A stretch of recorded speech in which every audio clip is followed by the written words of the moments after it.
Olá, internauta, bem-vindo a mais um programa Comunicação Executiva que acontece todas as segundas-feiras, a meio-dia, em ponto.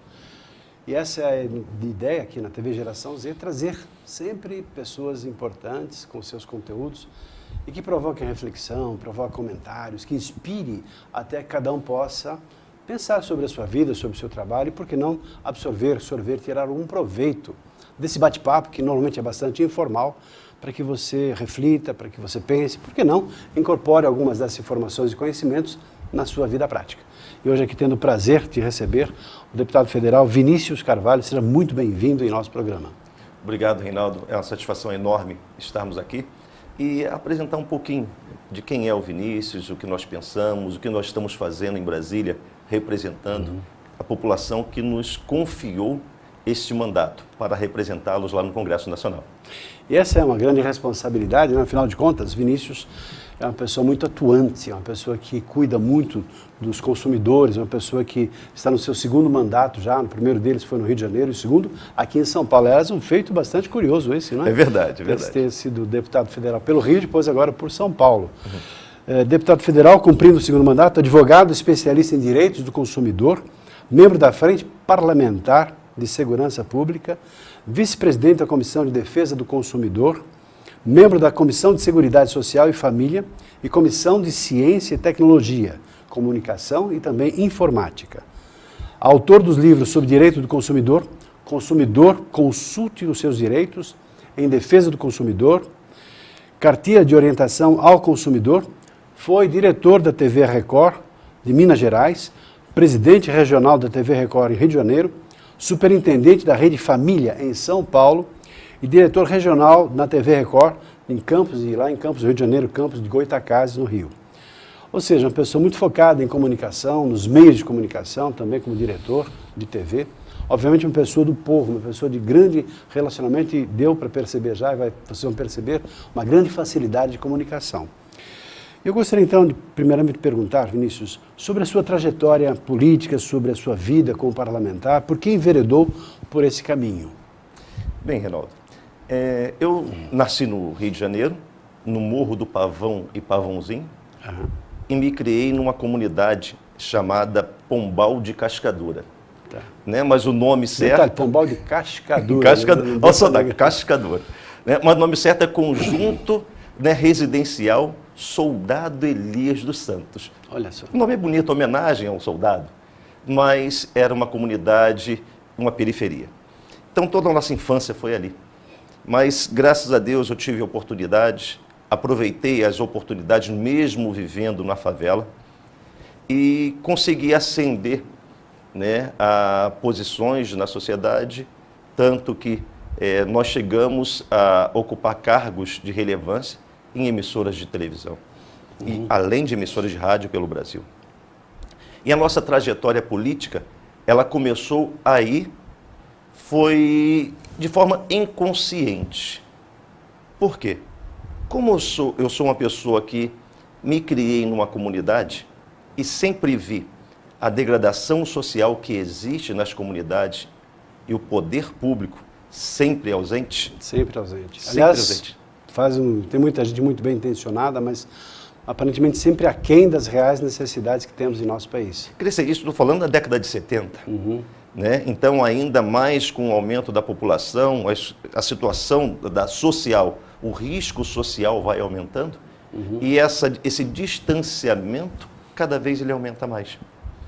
Foi quando, ocupando cargos de diretoria executiva nas emissoras, eu criava sempre um editorial para fazer um link entre o poder público e a população desassistida. Como veículo de comunicação, eu tinha em minhas mãos a possibilidade de fazer a diferença. Exatamente. Nunca tive intenção política. Eu sempre fiz... É curioso isso, né? Porque é uma pessoa que já tem uma intenção...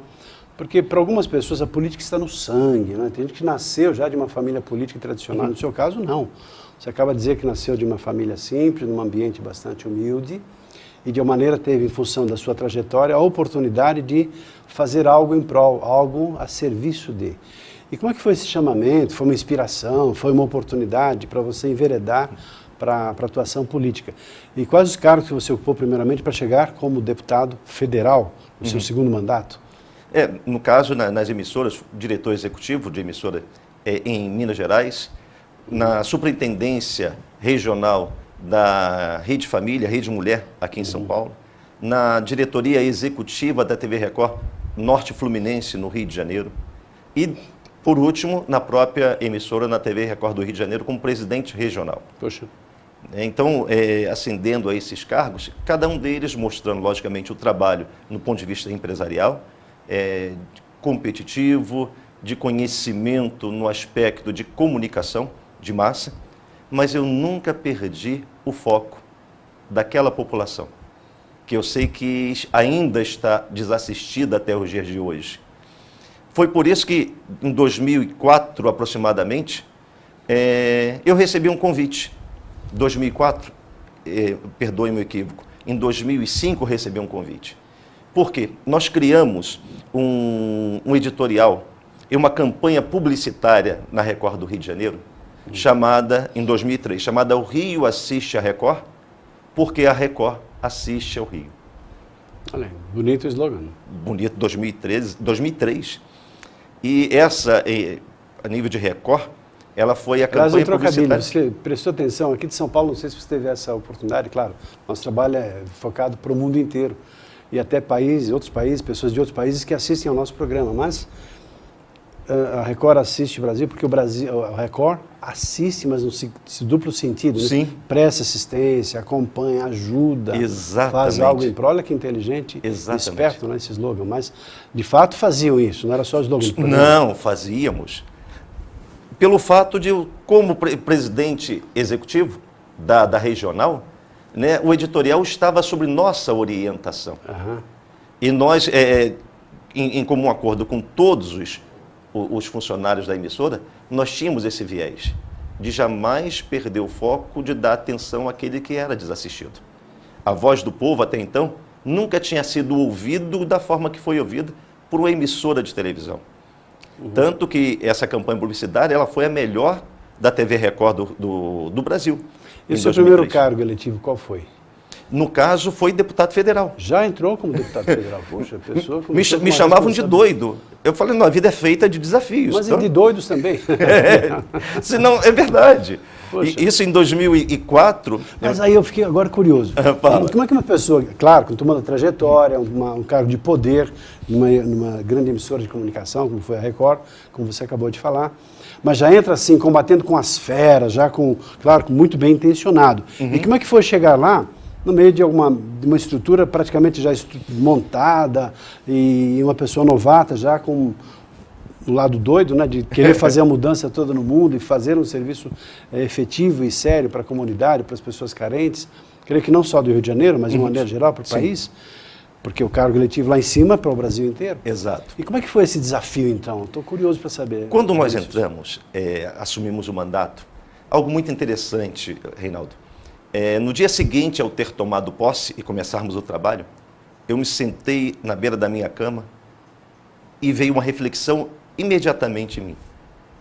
Eu falei, eu continuo sendo o mesmo Vinícius que nasceu no morro, que me criei numa favela, filho de pais semi-analfabetos, mas que o povo me confiou uma baita responsabilidade. Eu nunca perdi essa percepção de quem sou eu e aquilo que eu estou fazendo. Eu nunca perdi, Reinaldo. Eu tenho os meus pés no chão. Eu sei que o mandato é transitório, mas o que eu sou é que permanece e marca na vida das pessoas, até por uma decisão que nós tomemos. Quando eu cheguei em Brasília como deputado, eu tive um choque. Por quê? Porque nas emissoras que eu passei, eu sempre procurei fazer algo e como um executivo propriamente dito, nós tínhamos ali o poder da caneta para podermos deliberar sobre aquelas questões. Mas no legislativo é diferente. Você não faz o que você gostaria de fazer. Faz de uma forma indireta e às vezes muito demorada, porque depende... Demora, às vezes não consegue. Você faz o que pode ser feito. Esse choque no início foi muito grande. Então, o primeiro mandato, geralmente, você aprende como transitar dentro da casa, como se comunicar logicamente entre seus pares, para poder juntar a pessoa que entrou para o político. Não um político profissional, mas para fazer uma política com profissionalismo. E com responsabilidade. E responsabilidade. Claro, antes de entrevistar, eu procurei saber, e sempre faço isso com todos os entrevistados que faço aqui pelo programa, um pouco sobre a trajetória, sobre o trabalho. Afinal de contas, se a gente traz uma pessoa aqui para o nosso programa, aumenta a responsabilidade, ainda mais no seu caso, que é uma pessoa de renome, uma pessoa que faz um trabalho e reconhecido pelo esforço, pelo empenho que tem. Então, sei que você faz um trabalho junto a idosos, junto a questões de presídio, junto a menores. Em relação ao idoso, na valorização, na preservação da qualidade de vida de um idoso, que me parece um dos seus trabalhos de grande destaque. Aliás, a informação que eu recebi foi a seguinte: olha, ele é ativo. Você, desculpe falar assim da brincadeira que você fez, de ser uma pessoa maluca, ou seja, uma pessoa que procura fazer com todas as suas forças algo diferente, algo melhor, diante de tantas necessidades que temos em nosso país. Entendo esse lado assim do arrojado, esse lado do audacioso, esse lado do corajoso, para fazer realmente a diferença no mundo, a partir do trabalho que executa. Então, já te admirava e passo a admirá-lo mais em função Muito disso. obrigado. Mas, em relação a, por exemplo, trabalhos mais práticos que você tem realizado, em relação ao idoso, em relação a fugas prisionais, em relação a como você tem lidado com essas, digamos, dificuldades que temos em nosso país. Eu nunca perdi a oportunidade de estar junto do povo, das pessoas. Eu não me privo de estar em comunidades, em visitar centro de recuperação de pessoas dependentes químicos, instituições de longa permanência de idosos. Eu visito. Eu fui coordenador de ação social aqui no estado de São Paulo. Como coordenador, Reinaldo, eu visitei o estado, fiz reuniões em 26 diretorias regionais e em 6 meses de trabalho eu já havia conseguido fazer reunião com os 645 municípios do estado de São Paulo na área da assistência social. Em 6 meses de trabalho. Poxa. E eu fui até essas entidades, até esses lugares, e conhecia várias entidades e instituições. E dentre elas, o que sempre me chamou a atenção é a questão da criança e do idoso. Duas partes vulneráveis da nossa sociedade. E para o idoso, efetivamente teve algum processo, apresentou algum projeto, fez alguma coisa efetiva nesse sentido? Sim. Com relação aos idosos, na casa de longa permanência de idosos, é uma realidade que ocorre hoje, nós apresentamos um projeto nesse sentido, é que, geralmente, o idoso, quando vai para uma casa, a família já não tem mais condição de cuidar dele. Por isso que coloca os cuidados de profissionais nessas casas. E muitas vezes o idoso chega lá com um grau de comprometimento tão elevado que ele não tem mais vida própria, ele passa a depender de profissionais, de enfermeiros, 24 horas no dia. Eu presenciei, eu vi isso, essa necessidade. E, por sua vez, essas instituições, por lei, eles só têm o direito de cobrar 70% do que esse idoso recebe. E os 30%, o que se faz? É depositado numa conta do idoso. Justíssimo. Mas o que não é justo, ao meu ver, por isso que eu apresentei o projeto, é que esse idoso em situação de grau de dependência tão avançado, ele não vai usufruir desses 30%, porque geralmente ele sai dali por óbito. E a família, Reinaldo, ele muitas vezes abandonam esses idosos e sequer vão visitá-los. Que absurdo. Essa é uma realidade que eu presenciei, eu vi. Por outro lado, essas instituições não podem utilizar esses 30%. Do que recebe 70%, tem que se pagar 6 refeições diárias para esse idoso. E depois esse dinheiro acaba sendo perdido ou indo para fundo perdido? Para Não, a família é que resgata esse recurso. Tá. A mesma dar família, assistência? sem dar assistência, sem nunca mais ter ido visitar, Tá. é uma injustiça. Então, a ideia talvez seja assim, que as famílias tenham recebido esse dinheiro para que possam dar uma assistência devida. E se não dão, talvez não tenham o direito de... E cabe a própria, então, esse projeto foi que a própria instituição assistencial que receba para poder oferecer uma qualidade... Comprovando a sua real necessidade, ela pode usar até os 100%.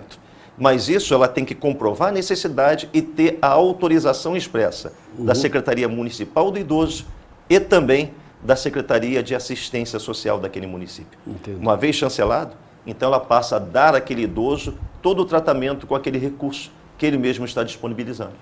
É algo que nós vimos e presenciamos. Tá aí, às vezes uma coisa que aparentemente é assim, simples, até polêmica, mas que tem uma razão de existir. No seu caso, como membro da Frente Parlamentar de Segurança Pública, apresentou assim, um projeto que coíbe fugas de presídios e até propôs um aumento da pena do presidiário que de uma maneira foge. Tem algum... Como é que é esse projeto? Como é que é isso? A ideia do projeto, para que as pessoas entendam, com relação ao tratamento do cumprimento de pena. Hoje, o preso, ele sai, não volta, mas sai por um indulto, coisa parecida, e ele não volta mais. Então, por mais que existam faltas graves e apenações para este tipo de conduta, não tem coibido esta prática.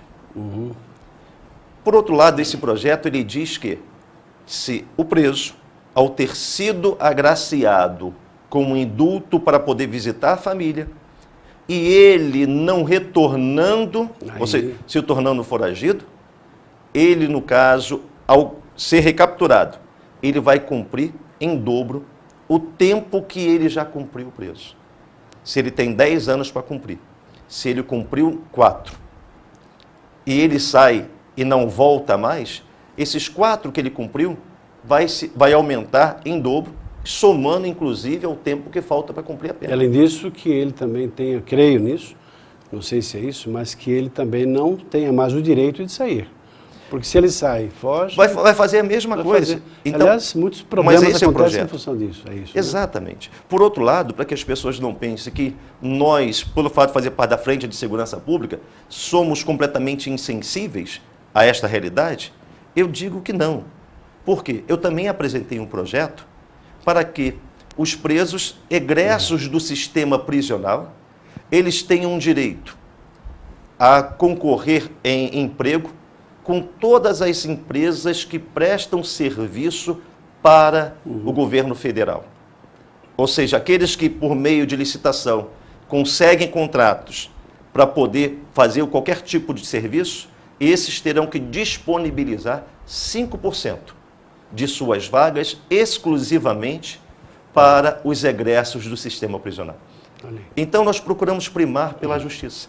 Se nosso trabalho é ressocialização, temos que um sistema prisional, por mais que no papel, na lei de execuções penais, Reinaldo, seja muito bonito, mas na prática a efetividade muito longe da realidade, nós temos que ter medidas para que essas possam ser implementadas. Então, essa questão também da ressocialização, diga-se de passagem, apresentei antes de apresentar este que agrava a pena para o caso do preso. Se sair, ele saiu por um indulto. Tem que pensar duas vezes antes, claro. Hoje não tem nada que coíba isso. Quero fazer uma perguntinha, estamos terminando o primeiro bloco do trabalho e o Vinícius foi convidado para participar dos 2 blocos e no segundo nós vamos aprofundar muitos assuntos relacionados a aspectos aí dentro da estrutura política, do mundo corporativo, que acontece, que não acontece. Ele vai nos, claro, brindar com a sua experiência, com o seu conhecimento em relação a isso. Mas em relação, eu queria saber, antes de a gente partir para o segundo bloco, em relação à maioridade penal, que parece que tem assim, o senhor se posicionou a favor da PEC que reduz a maioridade penal. Sim. Como e por quê? Eu fiz um estudo aprofundado.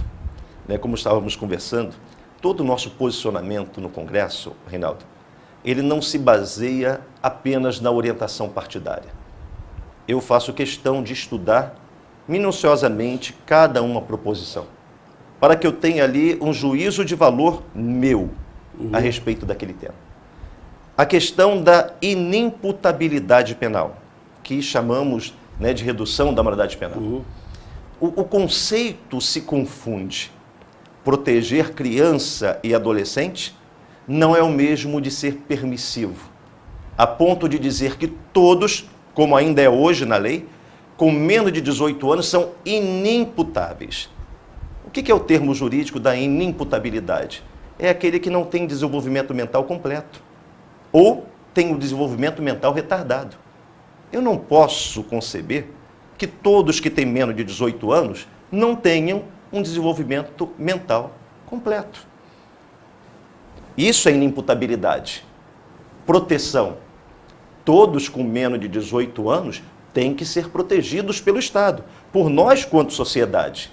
Mas a partir do momento que precisa ter aí a proteção do Estado, sai do manto da legalidade para a ilegalidade por algum motivo, ele, nesse ínterim, tem que passar pelo devido processo legal. Isso que eu sempre lutei e vi que desde 1929 a concepção de proteção, na Carta de Genebra fala a respeito disso. Depois as cartas de direitos humanos, temos a regra de Tóquio, de Pequim, de Riad e vários outros que eu fiz um aprofundamento. Elas falam a respeito disso, de proteção, mas nunca de inimputabilidade. Por isso que eu votei favorável à redução da maioridade penal para 16 anos, mas na minha concepção, independentemente da idade, quem comete um ato tipificado como crime deva passar, sim, pelo devido processo legal, respeitado todas as suas garantias constitucionais da ampla defesa e o contraditório. Aí o Estado, o juiz, julgar se é inocente, se é culpado, se foi em legítima defesa, se não foi, porque essa proteção é que faz haver esse disparate, como a inimputabilidade ser o mesmo que uma impunidade. Muito bem, estamos aqui finalizando esse primeiro bloco com o deputado federal Vinícius Carvalho, trazendo aqui suas reflexões, sua experiência e o trabalho que tem realizado, claro, sempre com a intenção de fazer com que nós vivamos uma vida melhor, em sociedade melhor. E reservamos para o segundo bloco assuntos talvez mais picantes, mais interessantes, porque vamos falar sobre os problemas mais comuns e o trabalho que ele, o deputado federal, tem feito em prol da nossa coletividade, da nossa sociedade. Fica aí, daqui a pouquinho a gente volta. Até já.